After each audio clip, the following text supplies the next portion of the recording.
Magandang araw sa inyong lahat. Ako nga pala si Hana Escalante at nagagalang akong humarap sa inyo ngayon upang talakayan ng isang paksang hindi lamang makabuluhan, kundi bahagi na ng ating pang-araw-araw na buhay. Ang kahalagahan ng advertisement sa lipunang Pilipino. Sa mamimiling Pilipino na maghanap at bumili ng mga produkto na maayos, matibay, maganda at iba sa tamang halaga lamang. Kaya naman, malinaw na ang mga Pilipino ay hindi basta-basta sa pagbili. Ngayon, tatalakayin naman natin ang mga dahilan kung bakit mahalaga ang advertisement o patalastas.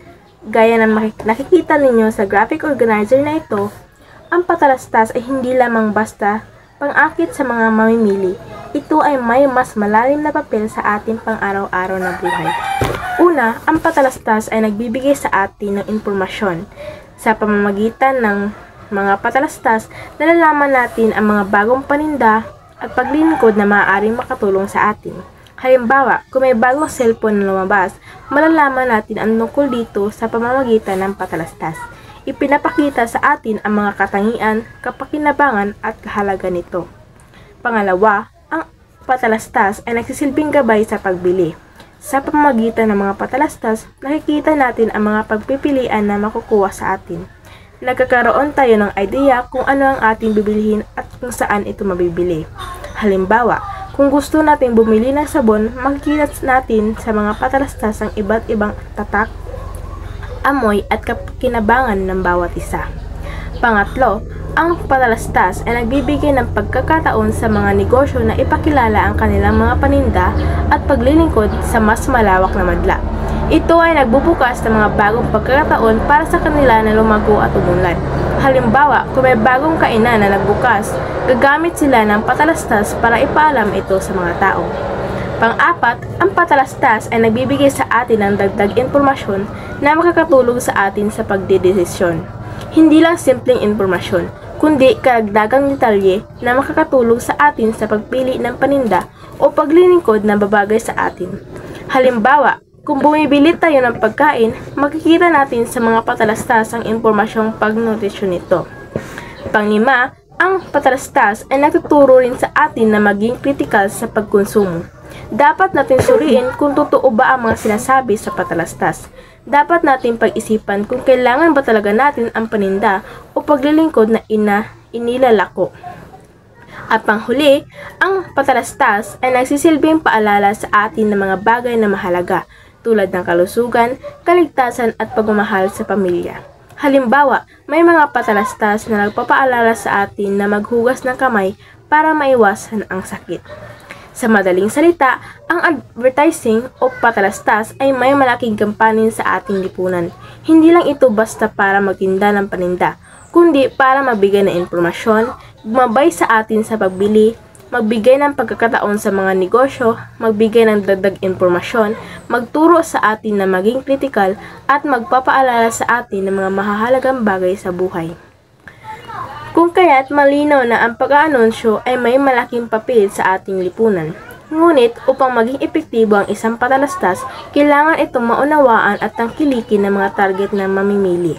Dito pumapasok ang konsepto ng kakayahang linguistika. Ano nga ba ito at bakit ito mahalaga sa mundo ng patalastas?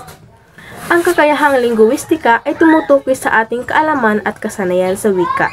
Gaya na nakasaad sa ating screen, ito ay ang maagham na pag-aaral ng wika.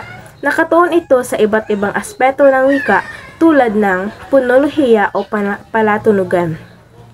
Ito ay ang pag-aaral ng mga tunog ng wika. Mahalaga ito sa advertising o patalastas dahil dapat malinaw at kaaya-aya ang pagbigkas ng mga salita sa patalastas.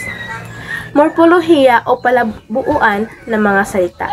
Ito ay ang pag-aaral ng pagbuo ng mga salita. Dapat piliin ang mga salitang angkop at madaling maintindihan ng mga target na mamimili. Syntaxes o palaugnayan ng isang wika. Ito ay ang pag-aaral ng pagbuo ng mga pangungusap. Dapat maayos at malinaw na ang pagkakasunod-sunod ng mga salita sa patalastas upang madaling maintindihan ang mensahe. Halimbawa, sa isang patalastas ng sabon, maaaring gamitin ang mga salitang puti, kinis at bango upang maakit ang mga mamimili. Ito ay dahil ang mga salitang ito ay may positibong konotasyon sa ating kultura. Kaya naman, makikita natin na ang kakayahang lingguistika ay mahalaga sa patalastas sa pamamagitan ng pag-unawa sa wika at kultura ng ating mga target na mamimili. Makakagawa tayo ng mga patalastas na mas epektibo at mas nakakaugnay sa kanila. Ngayon, alam na natin na mahalaga ang kakayahang lingguistika sa paggawa ng mga epektibong patalastas. Ngunit, hindi lang sapat na alam natin ang mga tunog, salita at pangungusap. Kailangan din nating unawaan ang istruktura ng wika. Dito pumapasok ang konsepto ng kakayahang istruktural. Ayon kay Tanes, noong 1990, ang kakayahang istruktural ay tinatawag ding istruktural na kakayahan sa pag-aaral ng wika, sapagkat layo nitong ilarawan ang istruktura o forma ng isang wika. Ang forma ng isang wika ang nagsisilbing signal o pamamaraan sa pagpapahayag ng mga mensahe sa pamamagitan ng wikang ito. Sa madaling salita, ang kakayahang istruktural ay tumutukoy sa ating kaalaman sa mga tuntunin ng gramatika at syntaxis ng isang wika. Mahalaga ito sa advertising o patalastas dahil dapat tama at malinaw ang pagkakabuo ng mga pangungusap sa patalastas upang madaling maintindihan ang mensahe. Kung mali ang gramatika o syntaxis ng isang patalastas, maaaring hindi ito maintindihan ng mga target na mamimili. Maaari pa itong magdulot ng pagkalito o pagkainis. Kaya naman, makikita natin na ang kakayahang istruktural ay kasing talaga ng kakayahang lingguistika.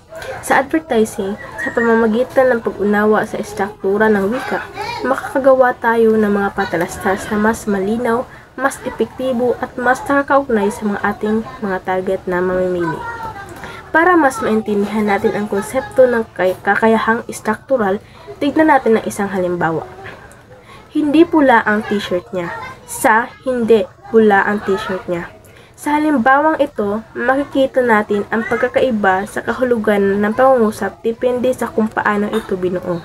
Ang unang pangungusap, hindi pula ang t-shirt niya, ay nangangahulugang hindi kulay pula ang t-shirt ng taong tinutukoy. Samantala, ang pangalawang pangungusap, hindi pula ang t-shirt niya, ay maaaring mga hulugang hindi lang pula ang kulay ng t-shirt niya o kaya naman ay hindi siya sigurado kung pula ba talaga ang kulay nito. Sa unang pangungusap, malinaw ang pagkakasunod-sunod ng mga salita. Ang hindi ay nagbibigay ng negatibong kahulugan sa buong pangungusap. Sa pangalawang pangungusap, ang paggamit ng antala o slash ay nagpapahiwatig ng pagdududa o kawalan ng katiyakan. Sa advertisement o patalastas, mahalaga na malinaw at tiyak ang mensahe ng patalastas. Kung gagamit tayo ng mga pangungusap na may malabong istruktura, maaaring hindi maintindihan ng mga target na mamimili ang ating mensahe. Nakita natin kung gaano kahalaga ang tamang pagkakabuo ng mga pangungusap sa pagpapahayag ng mensahe.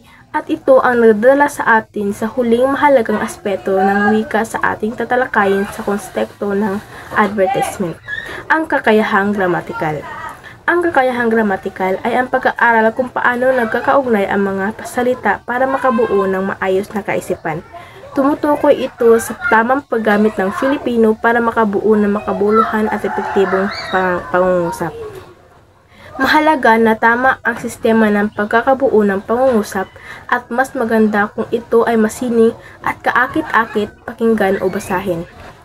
Kung ang kakayahang lingguistika ay tungkol sa ating kaalaman sa mga bahagi ng wika at ang kakayahang istruktural ay tungkol sa tamang pag-uugnay ng mga bahaging ito, ang kakayahang gramatikal naman ay ang aplikasyon ng lahat ng ito upang makabuo ng mensahe hindi lang tama kundi epektibo at nakakaakit. Sa patalastas, hindi sapat na malinaw lang ang mensahe. Kailangan din itong maging kaakit-akit at madaling tandaan. Ang tamang gramatika ay nagbibigay ng kredibilidad sa patalastas. Kung may mali-maling grammar, maaaring mawala ng tiwala ang mga manonood o mambabasas na inianunsyo. Halimbawa, ang isang patalastas na gumagamit ng tamang bantas, wastong baybay at maayos na pagkakasunod-sunod ng mga salita ay mas profesional tingnan at pakinggan. Ito ay nagpapakita ng pagiging detalyado at pagpapahalaga sa kalidad na maaaring iugnay ng mga mamimili sa produkto o serbisyo mismo. Sa ating pagtatalakay, nasilit natin ang iba't ibang aspeto ng advertisement at ang malalim na ugnayan nito sa wika. mula sa pagbibigay ng impormasyon at gabay sa pagbili hanggang sa paglikha ng pagkakataon at pagbibigay ng paalala. Ang advertisement ay isang puwersa sa ating lipunan. At upang maging matagumpay ang pag-aanunsyo, kailangan nating maunawaan ang mga kakayahan ng wika, ang kakayahang linguistika na nagtuturo sa atin ng mga bahagi ng wika, ang kakayahang struktural na nagbibigay diin sa tamang pagkakabuo ng mga pangungusap, at ang kakayahang gramatikal na nagsisiguro ng kawastuhan, kabuluhan at kagandahan ng mga pahayag. Sa huli, ang wika ay pundasyon ng epektibong komunikasyon, at sa mundo ng advertisement o patalastas, ang tamang paggamit ng wika ay susi sa pag-abot sa puso at isip ng mga mamimili. Maraming salamat sa inyong pakikinig.